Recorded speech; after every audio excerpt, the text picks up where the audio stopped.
Shalom, Bapak Ibu Saudara. Ini sudah malam dan saya sedikit mau memberikan renungan malam untuk kita merenungkannya sebelum tidur ya. Jadi saya teringat bahwa segala sesuatu sudah Tuhan siapkan bagi kita orang pilihan Tuhan. Tuhan sudah memberkati kita. Tuhan sudah memberikan warisan. Tuhan sudah, pendeknya itu finish lah. Sudah selesai. Yesus sudah kerjakan itu semua bagi kita, ya. Tetapi dalam Alkitab ini ada banyak perintah-perintah untuk menguatkan, meneguhkan hatiku. Ini hari ini yang kita mau malam ini merenungkannya. Pendeknya intinya perintah-perintah yang mengatakan bahwa ya kerjakanlah keselamatanmu, ya, dengan takut dan gentar. Walaupun engkau sudah memiliki semua sebagai orang pilihan Tuhan, Paulus juga bilang kami sudah memiliki segala sesuatu, ya. Nah, hari ini mari kita merenungkan dulu cerita, ya. Ini dua cerita dari kasus Yosua dan kasus Daud untuk kita belajar bahwa kita harus menguatkan dan meneguhkan hati kita, ya, dalam kita meraih apa yang sebenarnya sudah Tuhan berikan bagi kita. Sebagai kasus Yosua misalnya. Tanah Kanaan itu, tanah perjanjian di mana ada 7 bangsa di sana, itu sudah diberikan kepada bangsa Israel. Secara de jure, secara hukum, itu tanah perjanjian sudah milik orang Israel, bangsa Israel, karena Tuhanlah yang memberikannya. Dan Tuhan yang punya langit, bumi, laut, dan segala isinya ini. Jadi secara de jure, itu sudah milik Israel.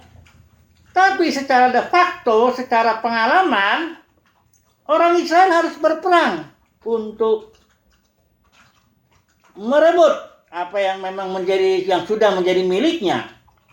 Nah, dalam peperangan ini ada perintah Tuhan kepada Yosua pasal 1. Itu dibilang Yosua 3 kali dibilang kuatkan dan teguhkanlah hatimu. Jangan kecut dalam menghadapi peperangan yang harus engkau lakukan, ya. Jadi ini memang hati kita ini kelihatannya ini gampang dia menjadi kecut, ya.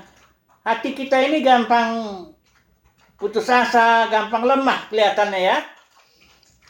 Makanya di Alkitab ini pun perkataan jangan takut itu sekitar 365 kali.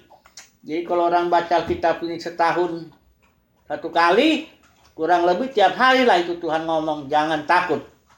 Karena memang hati kita ini nampaknya gampang lemah begitu, ya. Dalam perjuangan kita meraih apa yang memang sudah menjadi milik kita. Jadi contohnya di Ai waktu itu Yosua, ya, setelah dia perang dia berhasil menghadapi Jericho, ya. Kota Jericho yang bentengnya tuh hancur, ya. Setelah itu kota Ai lebih kecil.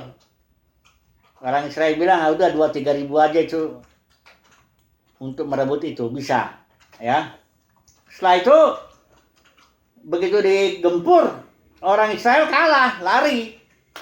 Barangkali sekitar 36 orang Israel mati. Nah, ini langsung Joshua ini tersungkur. Ya. Sampai petang hari dari sore, entah dari pagi apa dari siang, pokoknya sore dia sungkur terus. Tersungkurnya omongannya sangat negatif kalau kita lihat, ya. Sepertinya seolah-olah udah segalanya udah habis lah. Padahal kita tahu itu gara-gara ada dosa Akan itu, ya, yang mengambil barang yang dikhususkan. Nah, dia mengambilnya, ya, sehingga akhirnya Tuhan murka dan nggak menyertai Israel. Tapi bukan berarti Tuhan akan menghancurkan Israel, kan tanah itu sudah milik dia. Tapi Yosua di sini kita lihat ya, ucapannya itu sangat-sangat negatif. Sampai Tuhan bilang, ngapain kamu tersungkur begitu?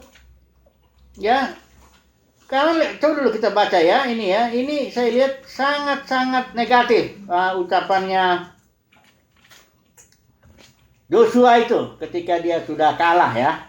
Coba dulu kita lihat ayatnya yang di Yosua pasal 7 barangkali itu ya.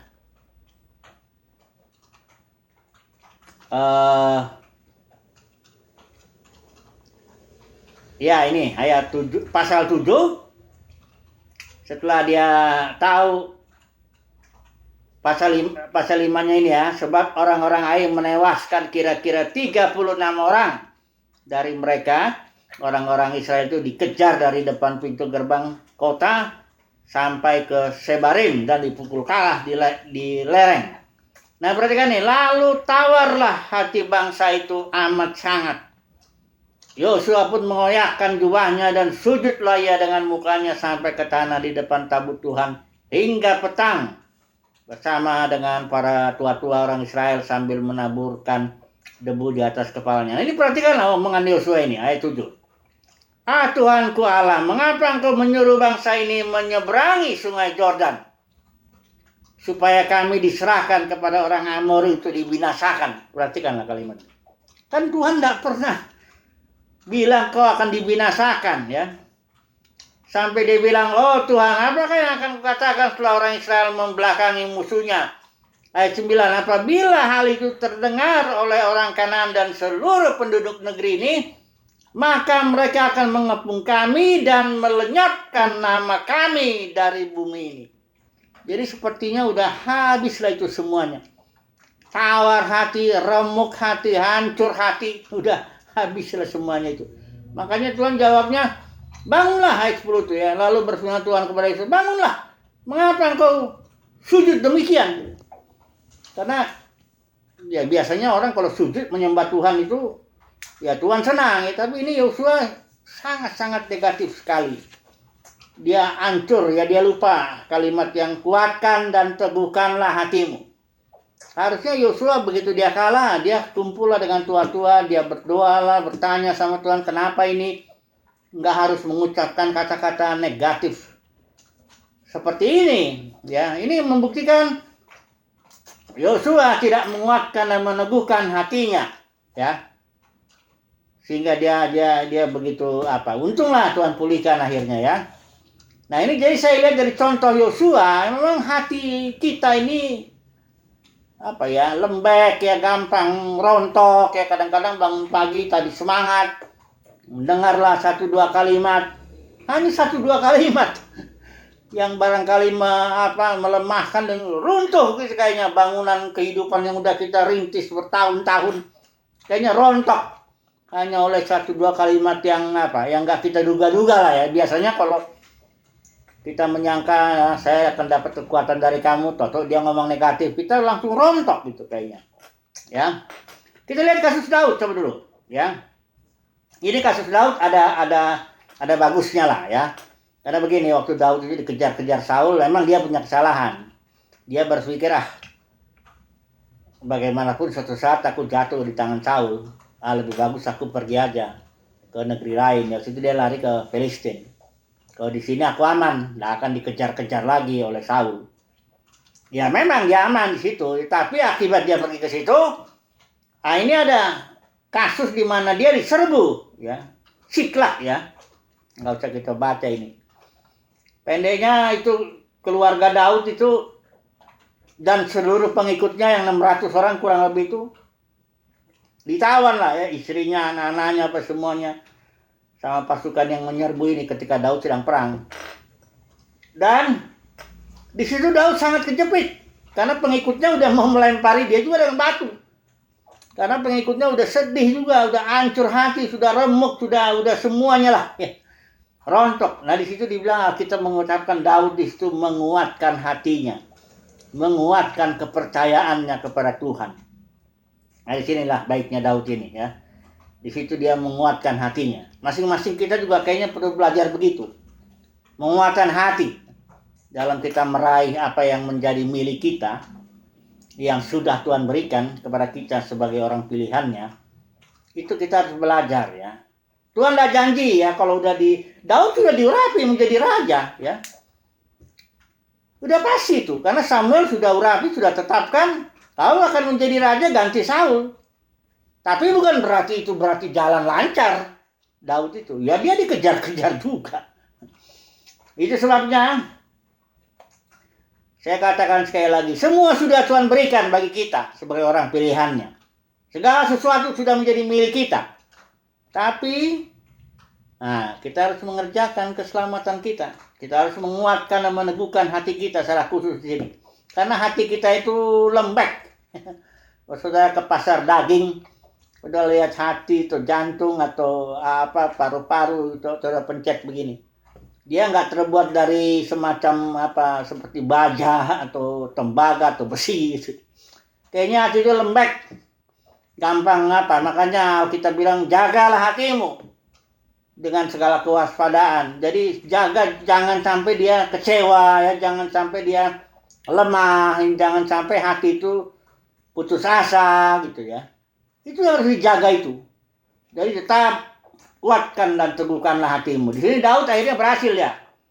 Dia menguatkan kepercayaannya dan dia bisa ambil alih lagi istri anak-anaknya, bahkan seluruh pengikutnya yang itu dia kembali. Barulah dia tulis di Mazmur 37. Ini pelajarannya. Itu dia bilang, diamlah di negeri, berlakulah setia. Karena dia sudah nggak berlaku setia ketika dia dikejar-kejar Saul, dia nggak diam di negeri. Karena di negeri itu, disitulah Tuhan memerintah, disitulah Tuhan mengatur. Disitulah sebenarnya keamanan itu. Kalau bagi orang Israel ya, itu dia di tanah perjanjian, di mana Tuhan menaruh namanya di sana. Nah, jadi Daud akhirnya belajar, diamlah di negeri, berlakulah setia, ya menjagalah ya, tetap di situ. Jadi apa kesimpulannya ini ya? Singkat saja ini. Kesimpulannya ya jagalah hati dengan segala kewaspadaan. Tetap harus kuatkan dan teguhkanlah hati. Biasakanlah kita, masing-masing orang punya cara sendiri bagaimana menguatkan kepercayaannya kepada Tuhan. Ada yang suka muji, nyanyi ya, nyembah Tuhan, bahasa roh, atau mau berdoa, atau mau mengingat kebaikan Tuhan, mengucap syukur yang lalu-lalu itu bisa menguatkan juga ya. Pendeknya berjaga-jagalah ya, kuatkan dan teguhkan hatimu. Satu lagi contoh ini Elia ini. Waktu itu Elia sudah menang ya, menghadapi 400 lebih Nabi Baal ya. Dia menyangka ini terlalu terlalu yakin sekali kemenangan sudah betul-betul diraih gitu ya. Dia sangka Israel itu udah pastilah nyembah Tuhan karena sudah melihat mukjizat luar biasa itu. Tahu-tahu tiba-tiba Jebel ini seorang istri Raja Ahab ini, dia punya kekuatan yang kemauan yang kuat. Jebel ini digertak sama Jebel itu, langsung itu Elia kabur ya, dan akhirnya miliksinya harus disambung oleh Elisa. Karena Elia ini kurang jaga ya, dia nggak jaga artinya, nggak kuatkan dan teguhkan lah. Dia terlalu yakin dan akhirnya lengah ketika datang ancaman. Akhirnya Tuhan nggak menolak Elia, tapi ya pelayanannya nggak bisa diteruskan lagi, harus diganti dengan Elisa. Oke, puji Tuhan lah, malam ini mari kita kuatkan dan teguhkan hati kita. Sekali lagi ingat, sebagai umat pilihan Tuhan, semuanya sudah Tuhan berikan. Kita sudah lebih dari pemenang. Tetapi itu secara de jure ya, secara de facto kita harus menghadapi juga peperangan, tantangan, masalah-masalah. Nah, disinilah kita perlu menguatkan, meneguhkan hati kita. Puji Tuhan, haleluya, amin.